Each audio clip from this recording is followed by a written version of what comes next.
Artbahrain, the journey began, I think, in 2009 when I first came to Bahrain. I'd been doing business in Dubai, and I have a model, or had a model, where I wanted to take art across boundaries. So Dubai, Oman, Bahrain was actually, it just happened by chance. When I landed here, it was like, you know, when you have no expectations and then what you receive. So something just, and whatever happened, I think it drew me so much that I moved business from Dubai to Bahrain. And the more I did, the more I exhibited, the more art events I did, I just felt that there was, I wouldn't call it a gap. It was more of a need to bridge. There were two. There is a buyer and there is a seller, and then there is this bridge in the middle, which is a vacuum. So, for me, I kept wondering on how to connect the two. The challenge of exactly connecting them on a level, which is without a motive. You see, what happens is sometimes the sellers must sell because that's what they do. The buyers. And sometimes maybe we don't think from a perspective of the buyer, because what does he actually want? What does he need? How much does he have? What more does he need? Sometimes that gap or that need may be just because he's not getting enough, or maybe he's getting too much of something. So I constantly felt the need for a connection, a platform.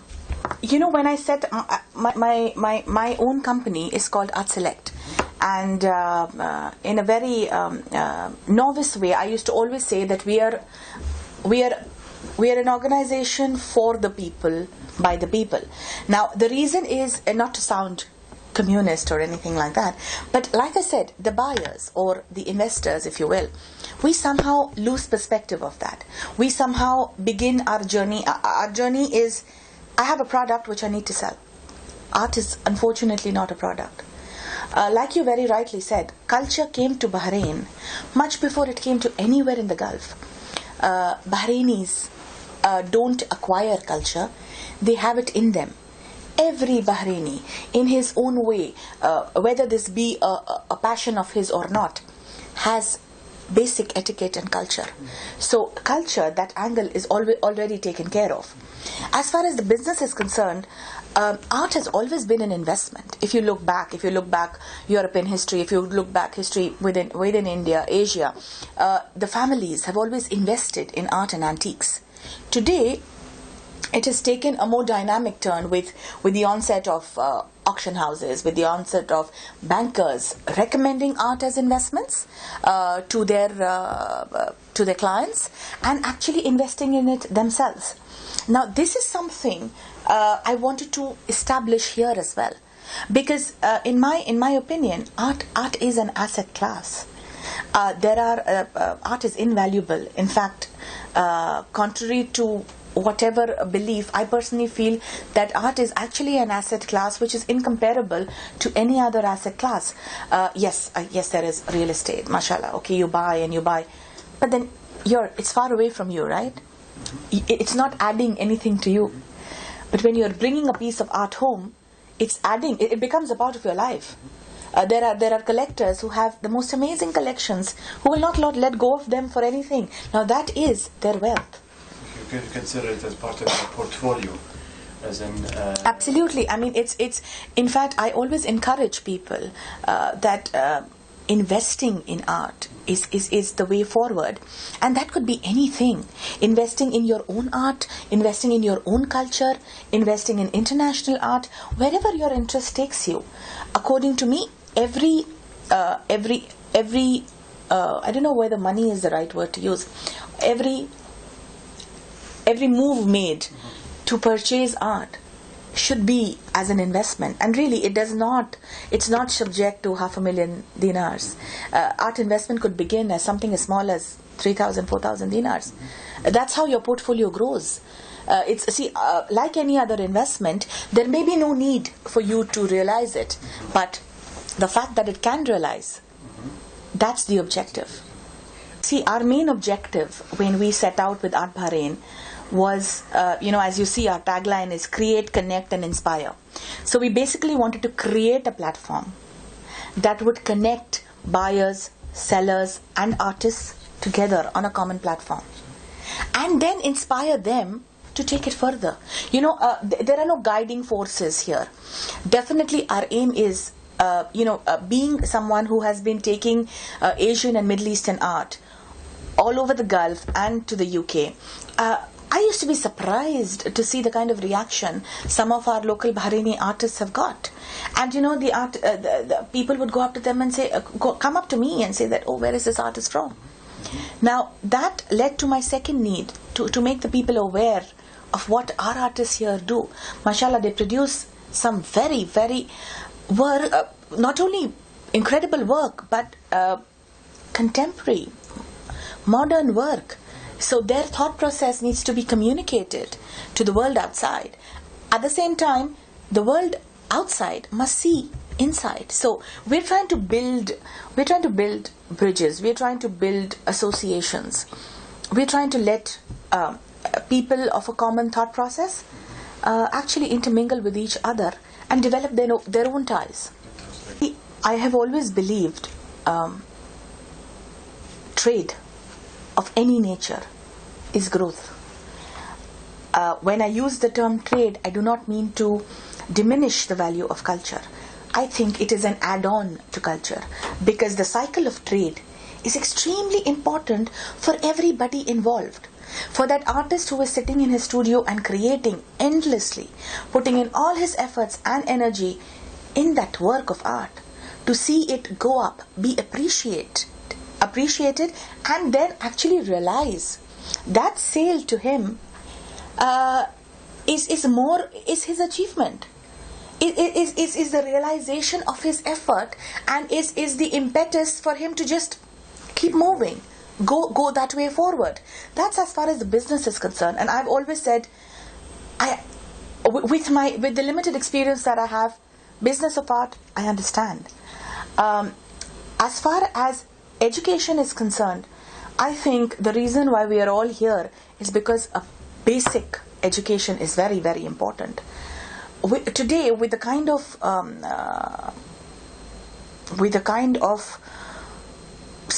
knowledge we are exposed to, I mean, I for myself, I say, Artbahrain has been the biggest learning process. I have learned every day. I have learned every minute.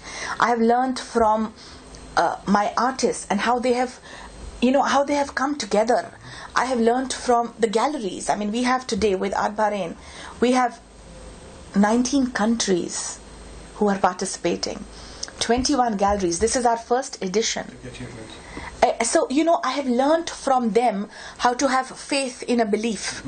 There has been every step, when I see my consultants, when I go through the education program, every step of it has been a learning process. So I think, and if you string them all together, is when you have a complete picture. And which is why there is a significant part of Artbahrain, in fact a whole area, if you look at my old floor plan, which has now got extended 10 times over. But yes, the speakers program, the education program, the workshops. In fact, as of day before yesterday, we've tied up with what they wanted. There were design students who want to be in assistance so that they can learn about the process. There was a student, mashallah, I forget her name. She was very clear. There was an artist that she liked, and she said, I want to assist him. And I kept telling her, okay, but I want you to be here. And then she finally met me after everybody left. She says, I'm inspired by his work and I feel I can learn a lot. I did not know how to refuse that to her. And it completely threw me off, because what I was looking at as just putting together a bunch of intelligent students to represent their country in a subject that makes sense to them, I actually saw this was passion. She absolutely, it was. She had studied about him. She had read about him, and she said, "This is the artist." And I said, "Okay, Kalas. Whether he wants an assistant or he doesn't, you'll be with him." again, when you say art scene in Bahrain, I think a lot has been done already by the pioneers who govern the arts in Bahrain. A lot has been done to contribute to Bahrain's art and culture. So it is definitely not fair for me to add to it or take away from it. I see myself as a unit. I see Artbahrain trying to supplement or trying to be alongside their effort with a thought process which will complement. As far as yes, I know where you're coming from, because a lot of people have this thing of, oh, Bahrain, are they buyers? Do people? Of course, there are. I mean, there are people, like I said, there are beautiful homes. There are people who understand art. There are people who follow art. We are just, and when I say we, I talk about myself as being a part of Bahrain. We just don't scream out loud about what we do, and I think that is the grace about Bahrain. So yes, there is tremendous content. There is content in our thought process. There is content in what our artists do, and there is content in the people who support these artists. And there is massive content in our buyers, because one thing that I observed as a seller when I was is that buyers here buy because they want to buy. There are a lot of other markets that you spoke about, and I know this for a fact because I've been a seller. Person A buys because person B is bought. But here, it's completely different, and that's what inspired me initially to come here, because it was a challenge. People want to understand what they buy, and that in itself is your biggest strength. They understand they know what they want, they understand it, and they want to take it further. Like I said, Artbahrain was a passionate dream which I carried, and I was lucky to have found someone like my partner on the project, Khalid Jaman, who shared my vision, if you will. And when we conceived it together, it was always meant to be an event that happens annually. Not only an event that happens within Bahrain, but on how we can make, we can build together with Bahrain, of course, a vehicle, if you will, to represent art in Bahrain in various facets of the world. And if that can be achieved, it will be the realization of the dream.